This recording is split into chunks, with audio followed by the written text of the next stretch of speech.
So live. should I do the same? Should I like share it? Can I do that? Yeah, just stay in the moment.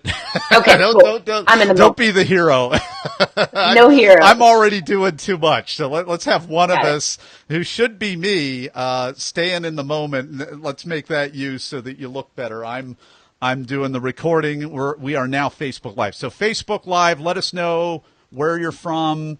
Post your questions, comments. We will acknowledge the questions and comments after the recording portion is done. And even if you are watching this and it was hours ago, go ahead and post your question for Melissa anyway. She's going to be offline and back online, and she'll respond to it. Really easy. These are so great because guests come on, be the talk, and I arrange for completely free Q&As on the Facebook, which we would never get with these unbelievable subject matter experts that we have. So Happy to. yeah, so this is going to be fun.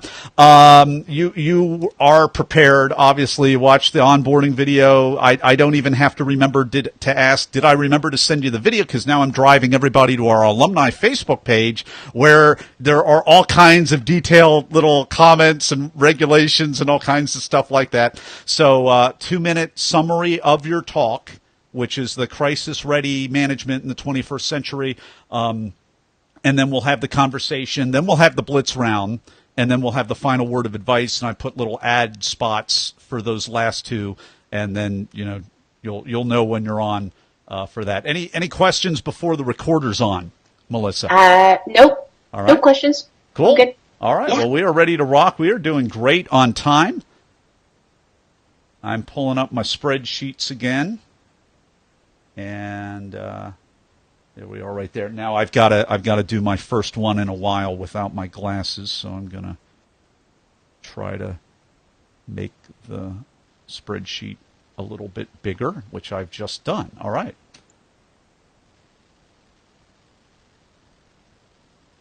And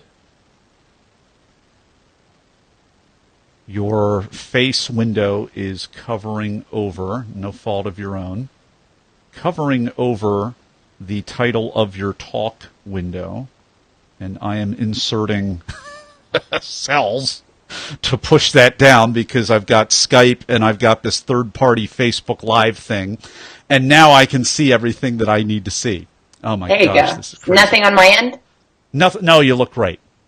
You look great, and so Melissa's German Shepherd is in the background there, and we've got all kinds of great. I have my dog over here, so we are well companioned today. All right, Melissa, you ready to rock? I'm ready to roll. All right, we are live in 3, 2.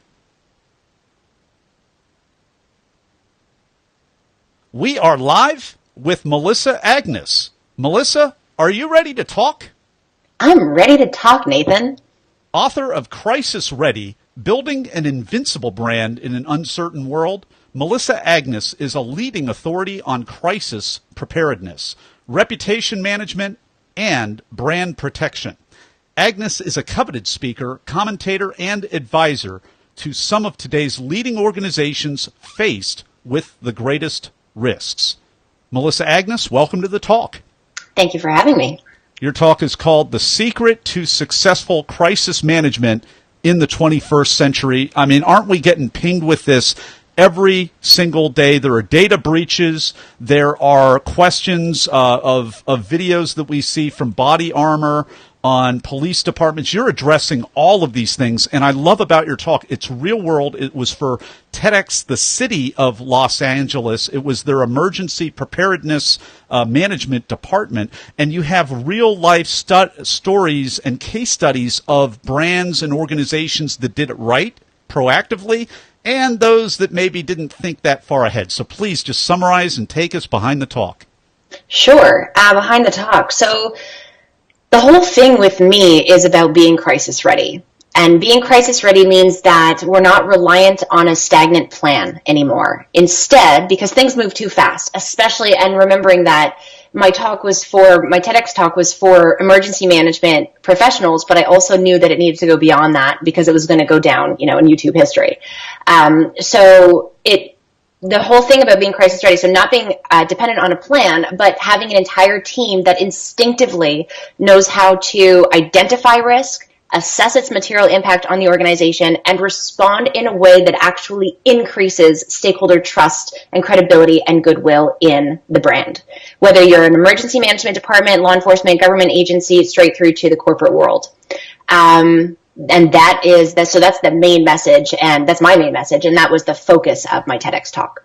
Sure, and just we're going to just make it really, really apparent, this whole idea of trust and emotional trust. And so many people, it was maybe 20 years ago, somebody described it to me as like a bank account. And when those withdrawals are unexpectedly made, you've got to have enough in the bank. Was that 20 years ago? Somebody explained that to you, or was that from my TEDx talk? Well, no, it was about 20 years ago. But then I'm just trying to really bring everybody here. When we talk about trust, when we talk about emotional intelligence, we talk about all these things. It's a very real thing. It's a very intangible thing. And the way that our world is going, you've got to have trust, because when you don't have trust, that's when people rightfully kind of freak out a little bit. And that's why your talk is just so amazing. Not only did you lay out that whole concept, but you are giving examples. And I believe it was a police department that actually built proactive trust. I can't think of a more kind of shark-infested waters on every angle, and then you have these police professionals. The vast majority, I would like to believe, are trying to do the right thing, and yet we've got many examples that are touted in the media, and rightfully so, of the bad things that happen. How does a police department, how does some kind of governmental agency like that in such a divisive domain build that trust? I love how you scaled it out for us. So take it proactively every day. That's it. It's taking one step in the right direction every day. And there's some great examples of law enforcement agencies doing it. The one or a couple that I highlight in my talk, one in particular is Mountain View Police Department. They do phenomenal work. And the reason I asked you that about the Bank of Community Trust is that it's Captain Chris Shung, who, and I quote him in my talk, I quote him all the time, he does incredible work, of Mountain View Police Department in Silicon Valley, California, that he says every day Mountain View PD takes steps to proactively make what he calls deposits into their Bank of Community Trust. He says that in a crisis, we will have to make a withdrawal, but the goal is to have enough trust left over. And how they do that is brilliant. I mean, for example, Mountain View PD will tweet out, because they know their community's on Twitter, they're very engaged on Twitter with their community, so they tweet out things like pictures of law enforcement professionals that are with their radar guns, right, doing traffic patrol. And they'll say, we're on the corner of this street and this street. And at first, their community would come and tweet back and say, hello, how are you ever going to catch us speeding if you tell us where you are? And it's what they responded with, where their brilliance lay. And they would respond and say, but our goal is not to catch you speeding. Our goal is road and community safety. And if we can make you think before pushing down that pedal by putting out a tweet, then we are accomplishing our goal. And that is just so powerful, just in a very simplistic, proactive initiative, and it does wonders for Mountain View PD and their trust. And so the police chief is absolutely brilliant there, because what he did is he said, I'm a person too, you're people too, nobody likes getting pulled over, we don't like pulling you over, we don't like having to pull rank on you, why not just be aware, and let's write less quota tickets today. I love it. It's the same, I'm on the same wavelength as you.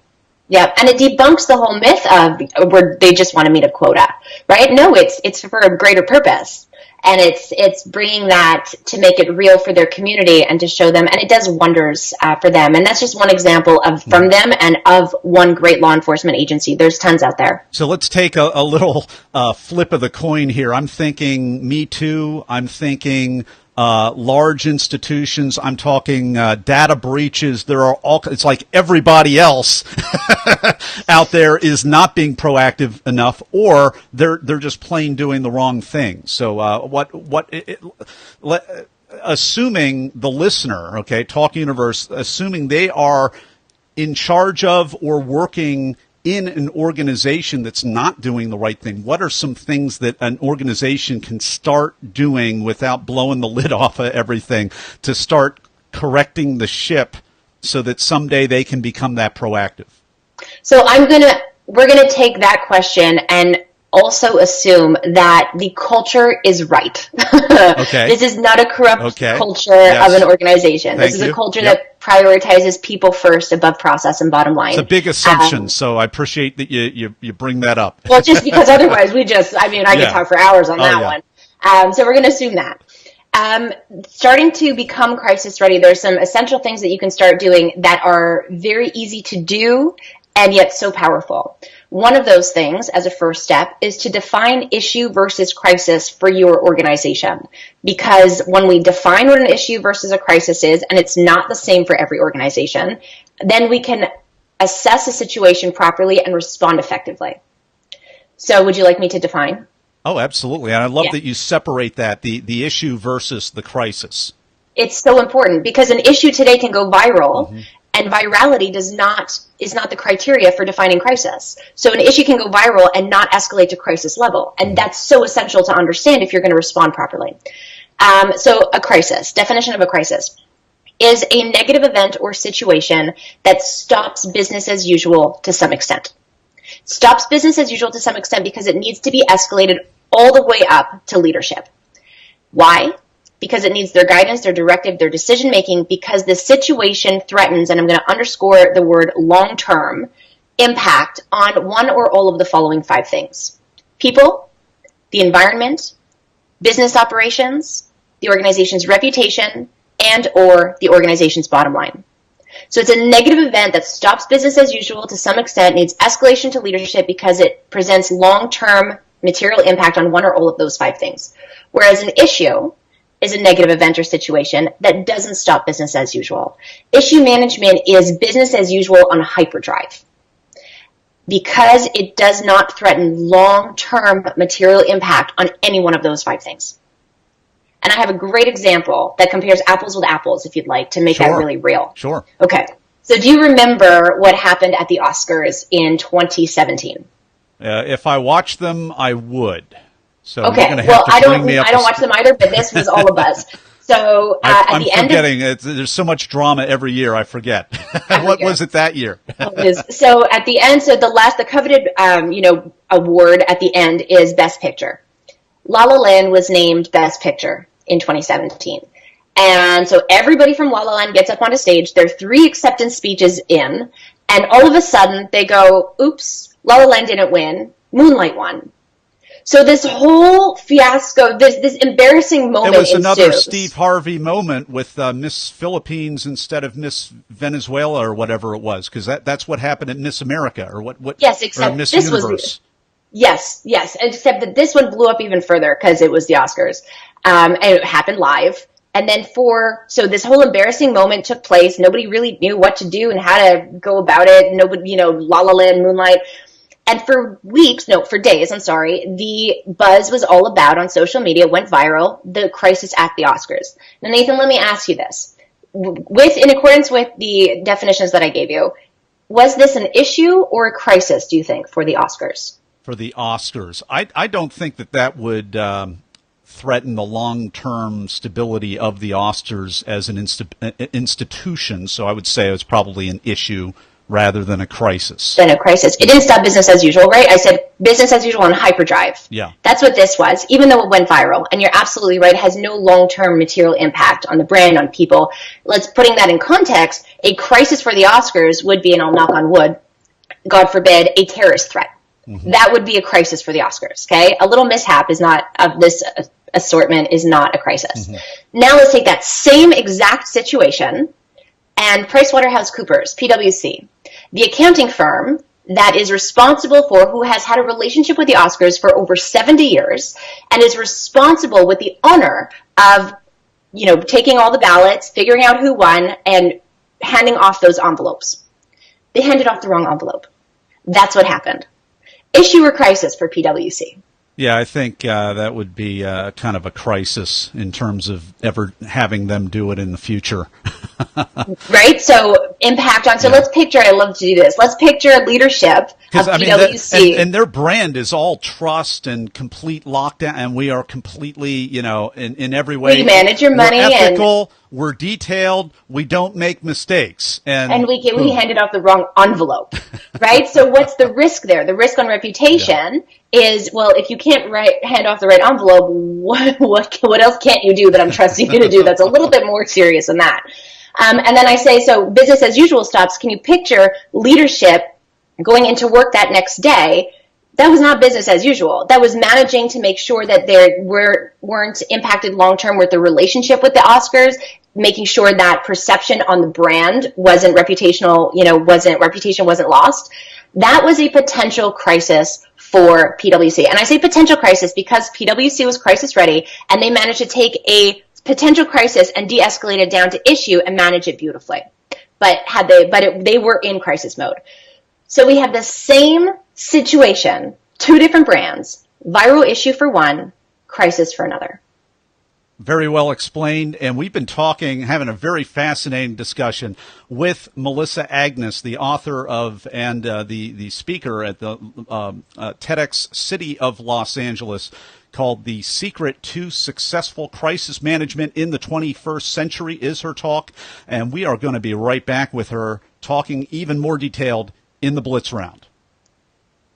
And we're back with MelissaAgnes in the Blitz Round. I'm going to ask you, Melissa, a few either-or questions related to the actual preparation and performance of your recent talk. Are you ready? Okay. I'm ready. Here's the first one. Were you selected to speak, or did you apply? I was selected. I had the honor of being asked. Are you a memorizer, an improviser, or a blender? I am a memorizer, but I don't even like to say memorize, but yes. Is that how you prepared for this? Yes. Okay. How'd that serve you? Pretty well. I mean, I was on time and on target and, did me well. Great. So, it's a performance. So did you have nerves, or were you in the zone, or neither, or both? So my TEDx talk was back in 2015, and I was really a young starter in public speaking. So I was very, very nervous. I had read The Miracle Morning prior to that, and I was very dedicated for the week leading up and the morning of in visualization and just kind of getting myself in that zone. And I would visualize exactly what success looked like. And I was successful in accomplishing that visualization in that moment. What's a tip, a technique, or a tool that helped you in addition to visualization? People. I recorded myself because I didn't have a coach back then. So I recorded myself giving the talk several times and sent them off to different rounds of people, and then got their feedback and improved my talk from there. What's the most unexpected, strange, or just plain weird thing that happened during or right before you got up to speak? None.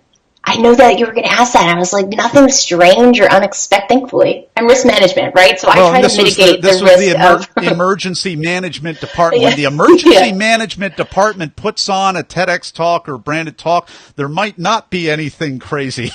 Yeah, hopefully. We hope. Or then it might be a crisis, or it might just be an issue. Yes, and hopefully it's just an issue. and in the speaker world, there's tons of them.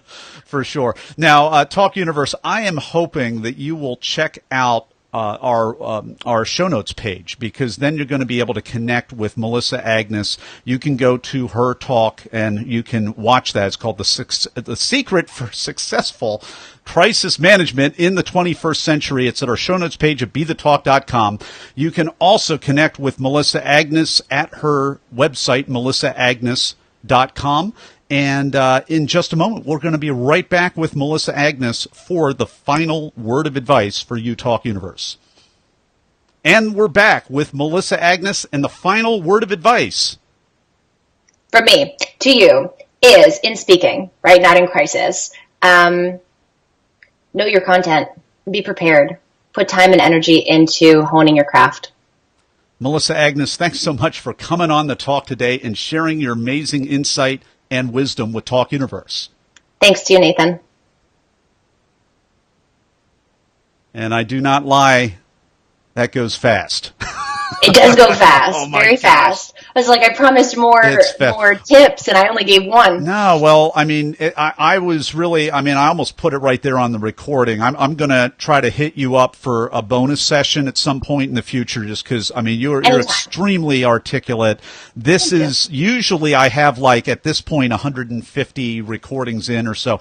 It's usually like a wine pairing, but I haven't talked to any like emergency management, you know, in the branding department. So this is all really fresh stuff, really well, succinctly delivered. I want to just camp out for another 40 minutes and, you know, forget about all the other box card, I think another 8 interviews that I'm doing after yours. And I was like, oh no, that would be a crisis. That would not be an issue for me. That would be a crisis if I just kept talking to Melissa for the rest of the day and everybody else is watching us live on Facebook Live right now and waiting. Hey, it's my, and then I start seeing everybody's comment. Hey, it's my 4:30. My slot's up.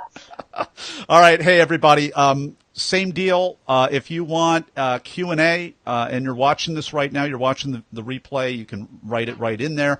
Looks like we had some good engagement, and thank you so much, Melissa. And we're going to take this offline right now in the last couple minutes we have.